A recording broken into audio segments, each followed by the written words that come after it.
Hey everyone, this is Ibrahim. Welcome to my YouTube channel and Facebook page IB Vlogs. So আজকে কথা হচ্ছে আমি engine oil নিয়ে। Actually আমি একটা নতুন বাইক নিয়েছিলাম, আপনারা আমার আগের ভিডিওতে দেখছেন। সো বলছিলাম যে বাইক নেওয়ার পর অনেক কিছু চেঞ্জ করা লাগে, অনেক দিক খেয়াল করা লাগে।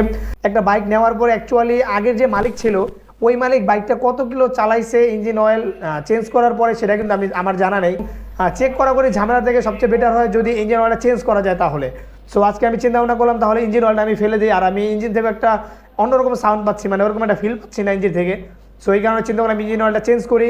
আর ইঞ্জিন অয়েল চেঞ্জ করতে গেলে সবচেয়ে গুরুত্বপূর্ণ যে বিষয়টা সেটা হচ্ছে ইঞ্জিন অয়েলের গ্রেড। অ্যাকচুয়ালি এক এক বাইকের ইঞ্জিন অয়েলের গ্রেড কিন্তু এক এক রকম।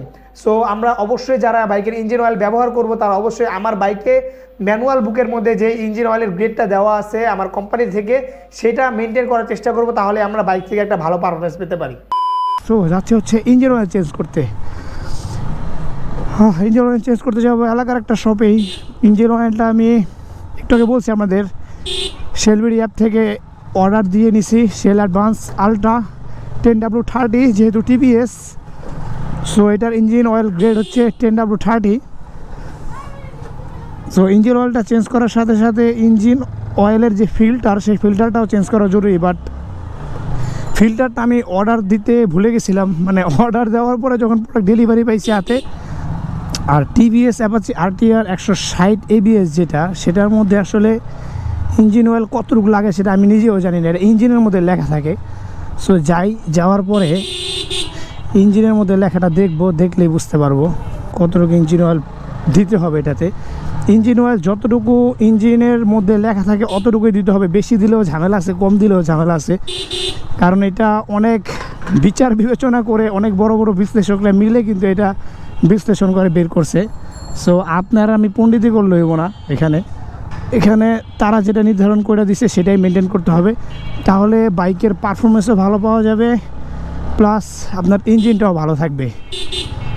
সো ইঞ্জিন অয়েলের গ্রেড নিয়ে আমি আরেকটা ভিডিও করব, মানে কোন কোম্পানির বাইকের কোন মডেলের বাইকের ইঞ্জিন অয়েলের গ্রেড কত সেটা নিয়ে আপনাদের সাথে আলোচনা করব অন্য একটা ভিডিওতে। ওই দেখেন অবস্থা, হুট করে রাস্তার মাঝখানে আইসে পড়ে, ডাইনে বামে তাকাতাকি নেই, এগুলো রাস্তার পাবলিকের অবস্থা।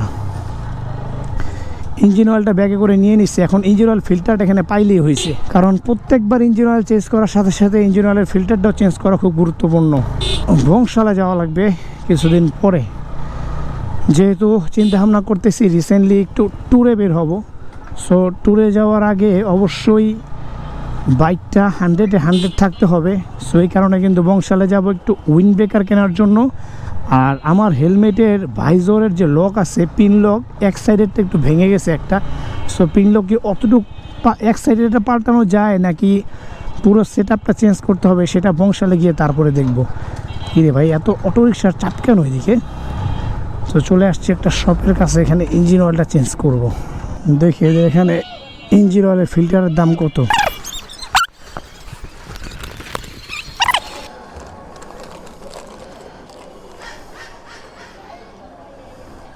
পুরো জেনুইন। প্রাইস কত এটা?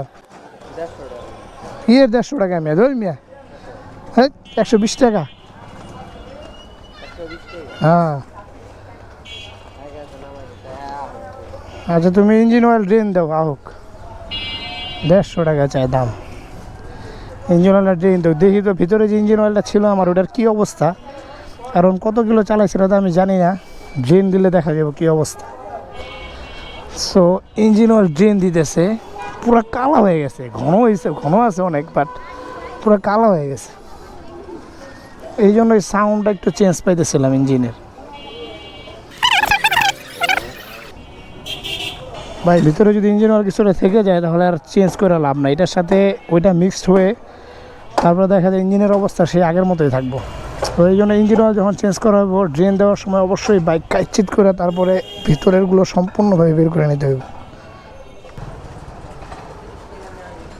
130? ও কাকা 120 টাকা তো কাকা।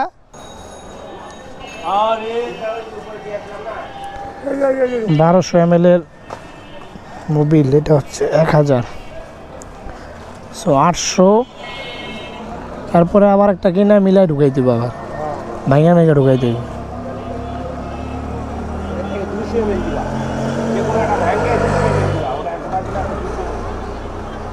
গাড়ি আমার আমাদের কাছে আসলে কোন গাড়ি কোন মডেলটা কতটুকু এটা তো আপনারা জানবেন অবশ্যই।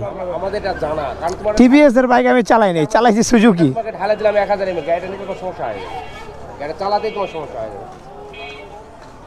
কারণ অন্য দোকানদার তারা জানে না, বুঝে না, দিল তুমি ঢালতে আছে ঢালে দিল, তুমি নিয়ে আছে ঢালে দিল। এখন যে গাড়িটা 900 এমএল মোবাইল লাগে, ওই যদি কোটাটা ঢালে দেয় ওইটাও জামাল হইব। জানা নাই, ঢালে দিল, মোবাইল নিয়ে তো ঢালে দিল, সমস্যা নেই। আমার প্রত্যেকটা জিনিস হিসাব করে যার যেটা প্রয়োজন, যতটুকু প্রয়োজন সেটা। এটা 1200 এমএল আমার কাছে এক্সপিরিয়েন্স আছে, 1200 এমএল।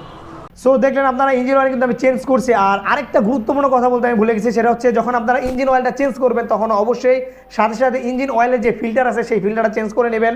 আর ফিল্টারটা অনেকে চেঞ্জ করে না, অবহেলা করে। ফিল্টারের দাম কিন্তু বেশি না, এই অল্প একটা দামি জিনিসের জন্য কিন্তু আপনার বাইকের পারফরমেন্স ড্রপ করতে পারে।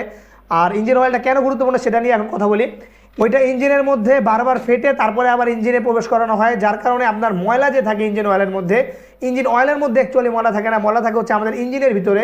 এবং ময়লাগুলো অতি সূক্ষ্ম, অতি ছোট, যে এই ইঞ্জিন ফিল্টারের মাধ্যমে কিন্তু ওই ফেটে ফেটে ময়লাগুলো আলাদা করে ইঞ্জিন অয়েলটা আবার আমার ইঞ্জিনে চলে যাচ্ছে।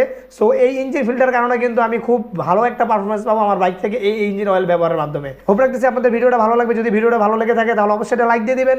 আমার ফেসবুক পেজে যারা যারা নতুন তারা ফলো করবেন, ইউটিউব চ্যানেলে যারা নতুন তারা সাবস্ক্রাইব করবেন। সো দেখা হচ্ছে পরবর্তী কোনো ভিডিওতে নতুন কোনো টপিক নিয়ে নতুন কোনো জায়গায়। সে পর্যন্ত সবাই থাকবেন ভালো, সবাই থাকবেন সুস্থ, সবাইকে আসসালামু আলাইকুম।